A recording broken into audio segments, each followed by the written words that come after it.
nossa atividade. O lado oculto das eclipses. Antes de iniciar, para valer, quem quiser, aqui ó, deixa eu só mostrar aqui para vocês o que vai ter, porque não adianta você copiar demais. Ó. Vai ter essa parte aqui, que é toda a parte teórica. Depois os eclipses e as explicações deles. Aqui, tá vendo que cada um é cada dia ali, ó. Aqui tem o dia, tal, quando que acontece. E aqui tem o ponto, isso é retirado do site da NASA. Aqui são as explicações e ali seria a nossa aplicação prática. Então, se você quiser isso aqui, você pode baixar diretamente do blog do Paulo, né? Peviana, não é Peviana. Eu encaminho tanta coisa para ele que até esqueço. Devia ser Paulo Viana Blogspot, viu? Mas tudo bem.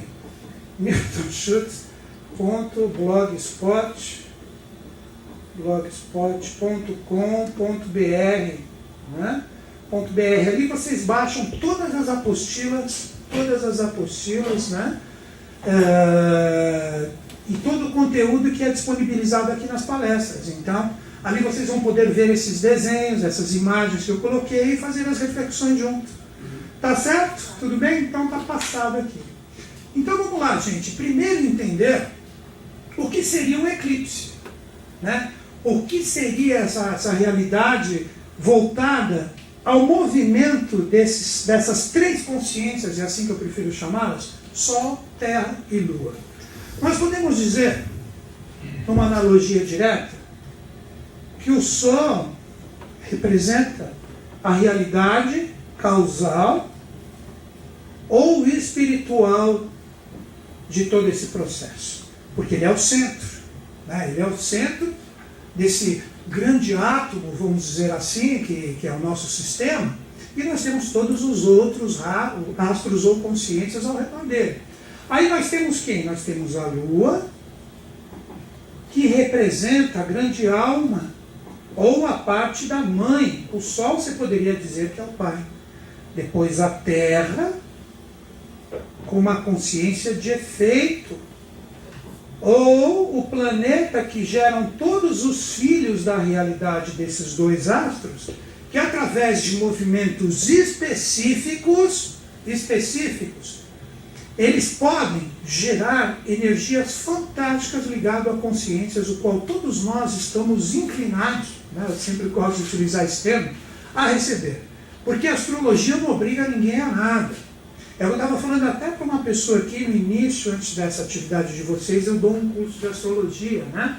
Ela me perguntou um pouco qual a diferença de uma pessoa que estuda astrologia, pega mais de uma pessoa leiga, como é que funcionam essas influências? A pessoa que tem um conhecimento astrológico, ela, querendo ou não, ela tem pelo menos uma consciência a mais do que aquela pessoa ligada a essa realidade dos astros. Então ela tem uma conexão, de acordo com a consciência dela, que pode predizer as futuras, presentes e também as passadas energias que são projetadas na pessoa. Então ela falou assim, quase que eu entendi. Aí eu dei um exemplo para ela. Eu falei, vamos supor que você está com um carro. Você e uma pessoa. E você tem que se dirigir a um determinado local. E no caminho tem um lugar que infelizmente tombou um caminhão ali, já recolheram ele, mas com um monte de óleo no meio do caminho. O que o óleo faz com um carro que está passando ali? Não pode derrapar? A pessoa perder o poder de frenagem, bater? Então, pensando no sentido de desafios, vocês vão ver que é mais o eclipse lunar. Já vou explicar os dois daqui a pouco para vocês compreenderem. A pessoa que sabe ali onde está o óleo, o que ela vai fazer no momento que ela for passar por ali? Ela vai passar devagar, com cuidado, para aqui, eu passei. E a pessoa que não sabe? Ela vai passar 1000 por hora ali. Então aquela tendência de derrapagem, ela se torna mais forte para aquele que sabe ou para aquele que não sabe? Óbvio que para quem não sabe. Então, da mesma forma, você pense no sentido da astrologia. A pessoa que sabe as possíveis inclinações, o que acontece? Ela pode se prevenir para uma determinada energia que está se projetando ali, como também aí a lua nova, que seriam os eclipses solares. Representa o quê? Oportunidades de criações e gerações que você pode ter. Então, da mesma forma, você pensa numa pessoa que não tem o conhecimento. Então, o que é uma pequena inclinação pode se tornar uma obrigação pela falta de consciência. De repente, a pessoa, sem saber, ela pode entrar numa situação e ali se dar muito bem ou se muito mal, mas aí a gente não chama de acaso. A gente já chama de uma realidade que já estava escrita nas estrelas. Ó, tem esse pílula aí, né? Mas ninguém cante, por favor, amorzinho. Aí o que acontece? Aquilo se torna uma forte tendência para o acontecimento. Então a ideia hoje é pegar exatamente o assunto dos eclipses e colocar para vocês aqui, para vocês compreenderem o que isso pode representar como forças projetadas na própria energia individual de cada um de vocês.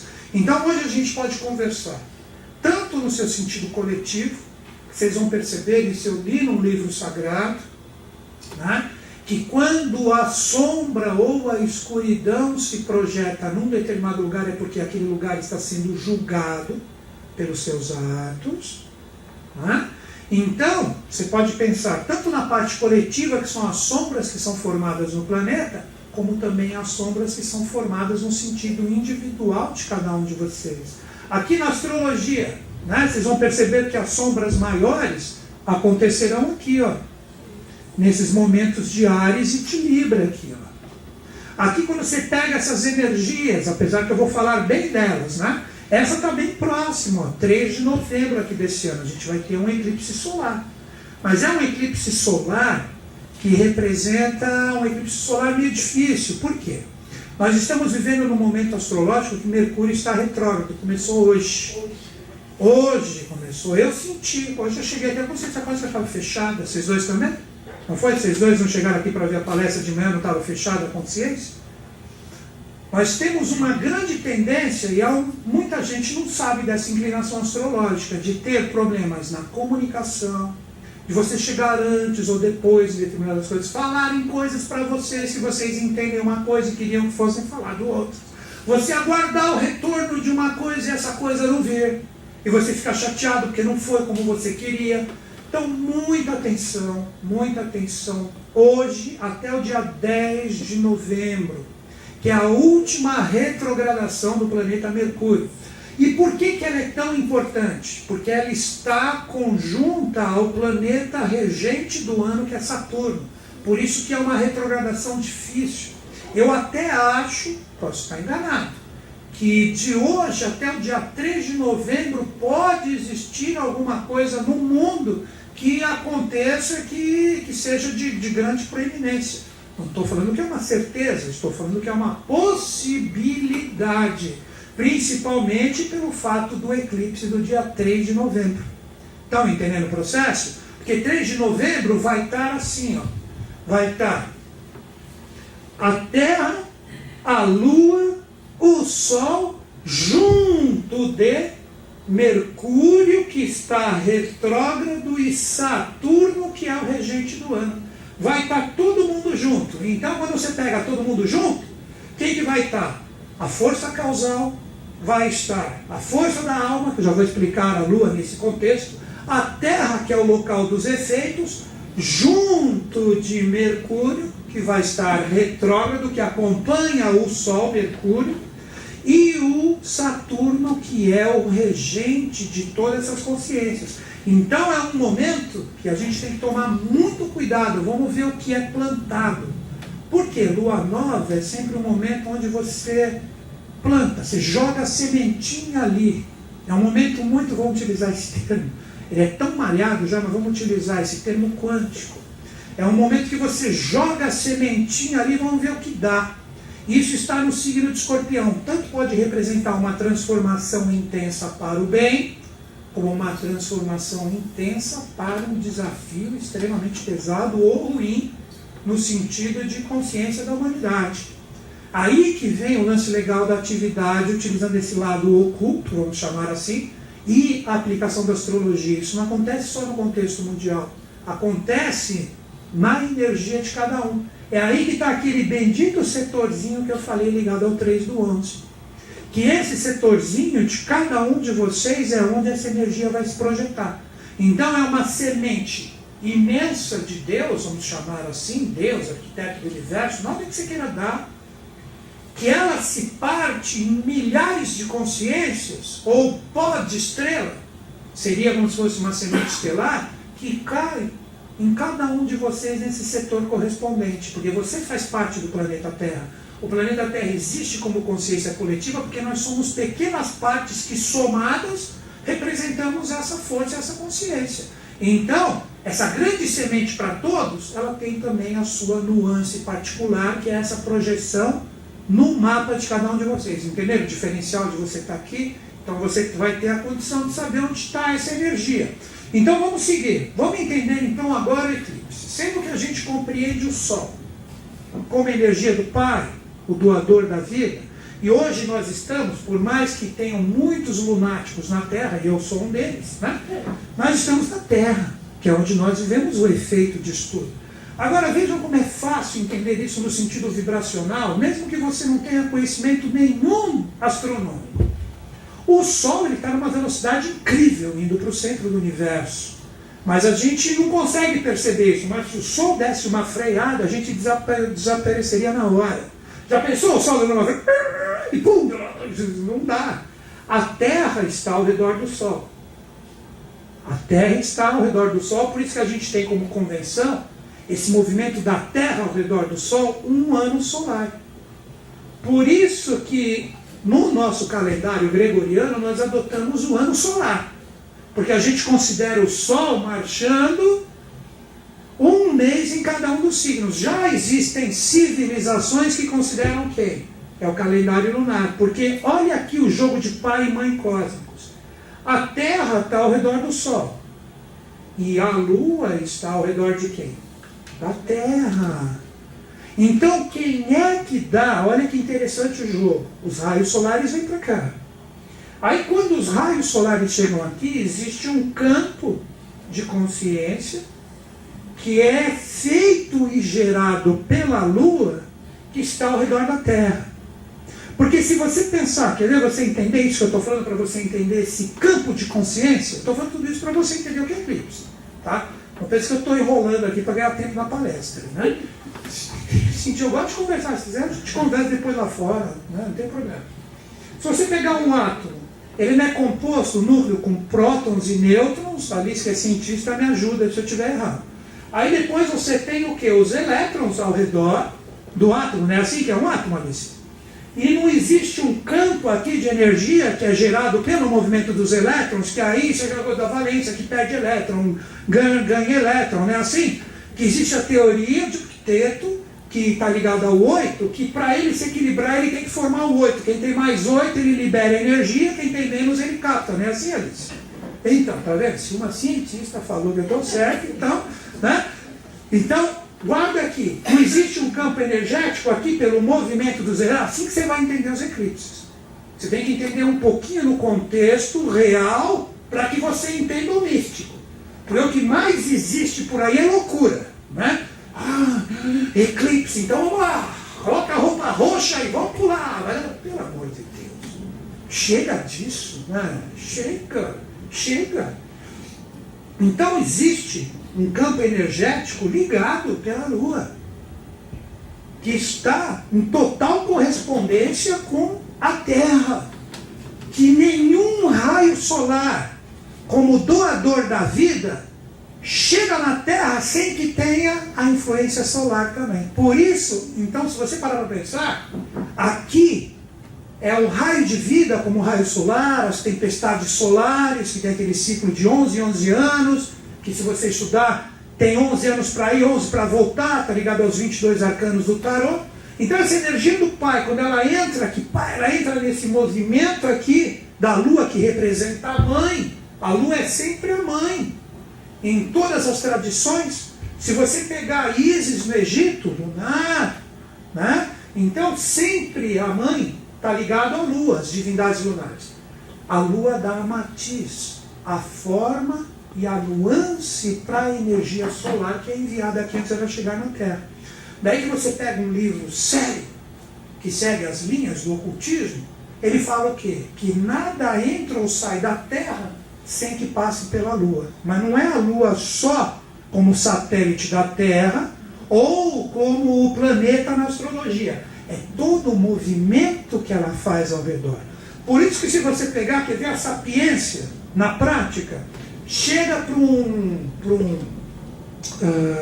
cara da Terra, ali no interior, fala para ele colher determinada parte ali numa fase da Lua. Ele fala, não pode, porque vai dar caruncho. Ele não permite isso de jeito porque ele sabe que vai dar problema. Por quê? Porque ele entende as forças do raio lunar. Quer ver um exemplo? Conversando com um rapaz numa aula de astrologia lá da uma universidade, ele falou que toda a castração de animais, se não é feito na lua minguante, infecciona e o animal morre. Tem que ser feito na lua minguante para cicatrizar. Se você faz em outras fases da lua, quase a maioria dos animais castrados terão problemas. Por quê? Porque ele conhece a influência lunar do processo. Então quando você... Agora você fala assim, pô, mas que coisa, onde que está essa influência? Em nós o tempo inteiro. E você tem esses momentos aqui, que na verdade viraram 5, porque eu vou dar esse aqui também para a gente na atividade, que projeta no mapa de vocês. Então você tem essa influência que pode se tornar uma coisa legal, que pode se tornar um momento de vigilância para você não entrar numa roubada ou perder oportunidades. Esse aqui eu já até falei um pouquinho. Para mim, isso aqui é uma lua nova perigosíssima. Você pode iniciar problemas nessa lua nova. Principalmente ligado ao seu corpo emocional. Eu vou falar daqui a pouco, porque está ligado a eixo de escorpião. Né? Que está nesse lugar exato que eu falei no mapa de vocês. Pegaram a dica de onde vai a atividade? Nós vamos continuar no entendimento do eclipse dessas realidades. Eu vou citar um outro mestre agora. O Papi, ou Papos, como a gente fala aqui no Brasil. Alguém já ouviu falar nesse magista do século passado? Ele falou assim, está no livro Magia Prática dele, o Tratado Elementar da Magia Prática, do Papos. Vamos falar bem brasileirado aqui, Papos. Ele falou assim, mais vale um xamã de uma ilha, um pajé de qualquer aldeia, do que um grande magista de uma cidade ou de uma metrópole que tem a espada de ouro e o conhecimento hermético do tal, pelo fato dele conhecer muito mais as energias da Lua, porque ele está diretamente na Terra, ali com os elementais, lidando com essas energias, do que esse ocultista que está ali na grande cidade. Então ele falou que ele extrai muito mais consciência e muito mais energia de tudo que ele está fazendo do que esse grande ocultista que só tem o quê? O conhecimento, mas não tem a prática. Vocês estão entendendo?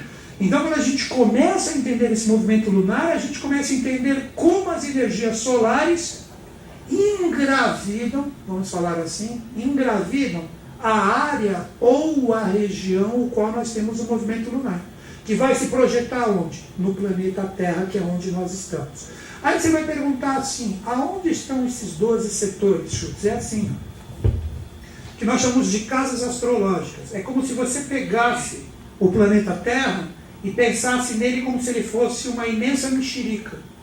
Sabe, com gomos? Com gomos. Então esses gomos, que representam latitude, longitude, ou pontos geográficos aqui no planeta Terra, de acordo com a projeção dos eclipses específicos, o que você tem? Você tem um lugar, que é esse lugarzinho exato que você traz em você, quando você nasceu, que é onde ele vai se projetar. Então seria a entrada, quer ver eu colocar isso no microcosmo? Seria como se cada átomo seu aqui também, ou esse aqui pequenininho na verdade, ele fosse dividido em 12 partes como o planeta Terra. Então ele vai atingir a frequência exata de uma dessas 12 partes, e é aí que isso ocasiona o quê? A sua consciência ou a sua troca vibracional com o planeta. Por isso que na neurolinguística fala-se que você vive em 100% de um questionamento, 10% é a realidade dele, 90% é como você lida ou como você o vê. Ou seja, o problema não existe. Quem cria e gera o problema somos nós. Não é possível. É tão simples entender isso. Tem gente que uma pedrinha de 1 centímetro no espaço, isso é motivo de crítica até o final do dia. Tem gente que pode pegar uma rocha ali, tamanho de uma montanha, e essa pessoa vai fazer, vou demorar 1 horinha, mas eu atravesso ela e eu continuo o meu dia tranquilo. Não somos assim? Então é assim que a gente tem que pensar em relação à projeção da frequência que é jogada dentro de cada parte nossa, da nossa construção, para a gente aprender a observar isso. Então tudo é questão do quê? De consciência. Eu falo isso aqui, mas eu sou um pé no saco também.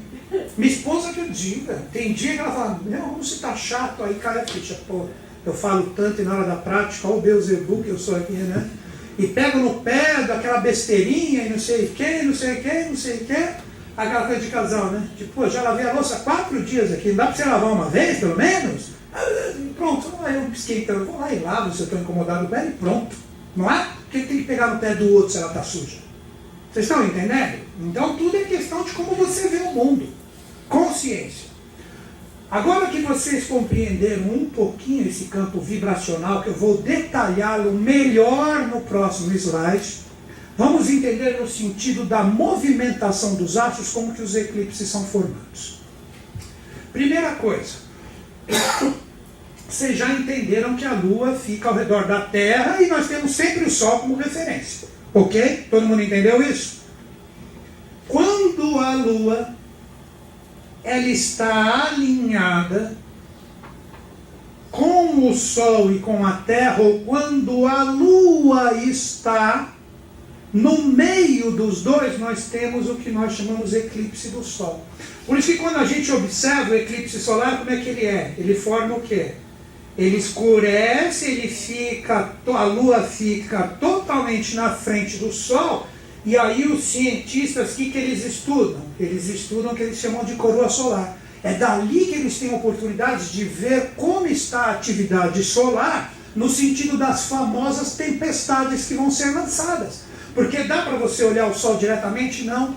Ele é um ponto de luz muito intenso. Então, nesse momento, facilita para você enxergar toda a atividade que está presente. Agora é fácil, nós estamos aqui? Sim. A Lua está entre nós. Então, o que você vê? Você vê exatamente esse desenho que eu estou fazendo. Então, você tem o quê? Totais e parciais. Então, o eclipse solar acontece quando? De dia. Ele normalmente tem uma conotação positiva. Sabe como os orientais chamam um eclipse? Os orientais místicos, vamos dizer assim, a cabeça do dragão. A cabeça do dragão. É quando a consciência está na cabeça. E o dragão, ele não tem fogo. Tem ou não tem fogo? Que o fogo no sentido é o quê? O poder do verbo, o poder da criação. Por isso que em várias civilizações você tem o dragão como um animal mítico bom ou como um animal mítico do mal, que destrói. Se você pegar os cavaleiros, eles têm normalmente como o dragão é aquele que guarda os tesouros, mas ele normalmente é uma coisa que você tem que vencer. Aí vem para cá, que é a lua cheia, que eu já vou explicar para vocês. Mas já o pessoal do Oriente tem o dragão como o quê? Como um animal mítico, do lado positivo, aí que vem a serpente, Kundalini, etc. Que aí você pega eles colocando a temperatura de Kundalini, que 40 graus, ligada aos 40 anos, que é a idade de Kundalini, ligado a eles, que é a elevação da consciência de baixo, né? Vamos entender agora a lua cheia. Você tem a lua nova aqui, ó, que está entre o Sol e a Terra. Aí a Lua vai continuar o seu movimento. Quando ela faz 90 graus entre o Sol e a Terra, entenderam 90 graus? Depois da Lua nova, você entra na Lua crescente. Depois, quando ela faz tudo 7 dias, olha o 7 da evolução. Por isso que a Lua, se ela tem 7 num quadrante, 7 no outro, 7 no outro, 7 no outro, qual é o tempo da Lua? 28 dias. Que são momentos de purificação. Não é, mulheres? Ou não? Vocês não sabem o que acontece? Normalmente, ou se você não é reguladinho, deve acontecer em outros momentos. Mas de 28 dias, o que acontece? Um momento de purificação de vocês, que é o ciclo caterninal. Ele é lunar. Ele é lunar, o ciclo quaterninal. Agora observa aqui, olha o eclipse lunar, que coisa diferente. Depois de mais 7 dias, a Lua vai colocar a Terra entre ela e o Sol. E se é um eclipse que tem esses momentos aqui, ó, esses momentos aqui, que vai atuar no eixo Áries-Libra, que a gente chama de lua cheia, é quando a lua é totalmente encoberta, todo o brilho da lua cheia, que nem aqui é lua nova, que a gente já falou, eclipse solar, lua nova. Aqui o eclipse lunar é lua cheia, e ele acontece, se aqui é de dia, que acontece quando? À noite.